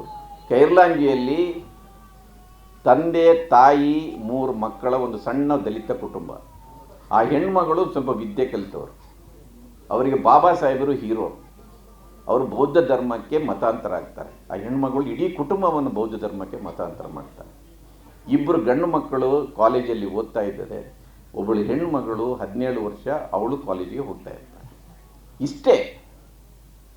ಇದನ್ನು ಸಹಿಸ್ಕೊಳ್ಳಿಕ್ಕೆ ಆ ಊರಿನ ಮೇಲ್ಜಾತಿ ಜನರಿಗೆ ಆಗೋದಿಲ್ಲ. ಏನು ಯಾರ ವಿರುದ್ಧನೂ ಹೋಗಿಲ್ಲ, ಏನೂ ಮಾತಾಡಿಲ್ಲ, ಬೌದ್ಧ ಧರ್ಮಕ್ಕೆ ಹೋಗಿದ್ದಾರೆ, ಮಕ್ಕಳನ್ನು ಶಿಕ್ಷೆ ಮಾಡ್ತಾರೆ, ಒಂದು ಭೂಮಿಯನ್ನು ತಗೊಂಡು ಸ್ವಂತ ಕೃಷಿ ಮಾಡ್ತಾರೆ. ಅಷ್ಟೇ. ಅಪರಾಧ ಯಾವುದು? ಇಷ್ಟೇ. ಅದಕ್ಕಾಗಿ ಏನು ಮಾಡ್ತಾರೆ, ಅವ್ರಿಗೆ ಕುಡಿಲಿಕ್ಕೆ ನೀರು ಕೊಡೋದಿಲ್ಲ, ಹೊಲಕ್ಕೆ ನೀರು ಬಿಡಲಿಕ್ಕೆ ಬಿಡೋದಿಲ್ಲ, ಅವರ ತೋಟದಲ್ಲಿ ದನಗಳನ್ನು ಬಿಟ್ಟು ಅವ್ರ ಬೆಳೆಗಳನ್ನು ನಾಶ ಮಾಡ್ತಾರೆ. ಇದನ್ನು ಸಹಿಸದೆ ನಾನು ಭಾಳ ಸಂಕ್ಷಿಪ್ತವಾಗಿ ಹೇಳ್ತೇನೆ, ನಿಮಗೆಲ್ಲ ಗೊತ್ತಿರುವ ಸಂಗತಿ. ಆದರೆ ನಾವು ಮರೆಯಬಾರದು ಎನ್ನುವ ಕಾರಣಕ್ಕೆ ಇತಿಹಾಸವನ್ನು ಯಾಕೆ ಓದಬೇಕು ಅಂತ. ಒಂದು ದಿನ ಒಂದು 50-60 ಜನ ಬಂದು ಆ ಹೆಣ್ಮಗಳನ್ನು 3 ಮಕ್ಕಳನ್ನು ಹೊರಗಡೆ ಎಳೆದು ನಾನು ಅದನ್ನು ಸಾರ್ವಜನಿಕವಾಗಿ ಅವರ ಮೇಲೆ ನಡೆಸಿದ ದೌರ್ಜನ್ಯಗಳನ್ನು ಹೇಳಲಿಕ್ಕೆ ನನಗೆ ಬಾಯಿ ಬರುವುದಿಲ್ಲ, ಹೇಳಬಾರ್ದು. ಆ ಮಕ್ಕಳನ್ನು ಏನು ಮಾಡ್ತಾರೆ, ಆ ತಾಯಿಯನ್ನು ಏನು ಮಾಡ್ತಾರೆ, ಅವರ ಮೇಲೆ ಸಾಮೂಹಿಕ ಅತ್ಯಾಚಾರ ಮಾಡ್ತಾರೆ, ಸುಟ್ಟು ಸಾಯಿಸ್ತಾರೆ. ಇದು ಅಲ್ಲಿರುವ ಹಿಂಸೆಯ ವಿವರಗಳನ್ನು ನೋಡಿದರೆ ಈ ಲ್ಯಾಂಡ್ ಲಾರ್ಡ್ನಂಥ ಸಿನಿಮಾದಲ್ಲಿ ಬರುವ ಹಿಂಸೆ ಏನೂ ಅಲ್ಲ. ಆಯಿತಾ? ಬದನಾಲ್ನಲ್ಲಿ ಏನು ಇಡೀ ಗುಡಿಸಲಿಗೆ ಬೆಂಕಿ ಇಟ್ಟರಲ್ಲ, ಆ ಹಿಂಸೆಯ ಎದುರಿಗೆ ಈ ಸಿನಿಮಾಗಳಲ್ಲಿ ಬರುವ ಹಿಂಸೆ ನಮಗೆ ನೋಡಲಿಕ್ಕೆ ಆಗೋದಿಲ್ಲ. ಬಸವಲಿಂಗಪ್ಪನವರು ವಿಧಾನಸೌಧದಲ್ಲಿ ಮಾತಾಡುವಾಗ ಈ ಮಲವರೋ ಪದ್ಧತಿ ಮಾತಾಡಿ ಯಾರೋ ಹೇಳಿದ್ರಂತೆ, ಮತ್ತೆ ಯಾಕ್ರಿ ಅದನ್ನು ಮಲ ಅಂತ ಬಾಯಲ್ಲಿ ಮಾತಾಡ್ತಾರೆ ಅಂತ. ಅದಕ್ಕೆ ಅವರು ಹೇಳಿದ್ರಂತೆ, ನಿಮಗೆ ಅದನ್ನು ಕೇಳುವಾಗ ಇಷ್ಟು ಅಸಹ್ಯ ಆಗುತ್ತೆ, ಅದನ್ನು ಕೈಯಲ್ಲಿ ಬಾಚುವವರಿಗೆ ಎಷ್ಟೊಂದು ಅಸಹ್ಯ ಆಗ್ಬೋದು ಅಂತ. ಇದು ನಮ್ಮನ್ನು ಕಲಕಬೇಕು ಅಂತ. ಅದರಿಂದ ಇತಿಹಾಸದ ಓದು, ಭೀಮಾ ಕೊರೆಗಾಂವ್ನ ಕದನದ ಇತಿಹಾಸ ಇದೆಯಲ್ಲ, ನಾವು ಮರೆಯಬಾರದು ಅದನ್ನು. ವಿಜಯೋತ್ಸವ ಆಚರಿಸಬೇಕು. ಸಣ್ಣ ಸಣ್ಣ ಯುದ್ಧಗಳ ವಿಜಯಗಳನ್ನು ಕೂಡ ಆಚರಿಸ್ತಾ ಹೋದರೆ ದೊಡ್ಡ ಯುದ್ಧಕ್ಕೆ ನಮಗೆ ಒಂದು ಶಕ್ತಿ ಬರುತ್ತೆ.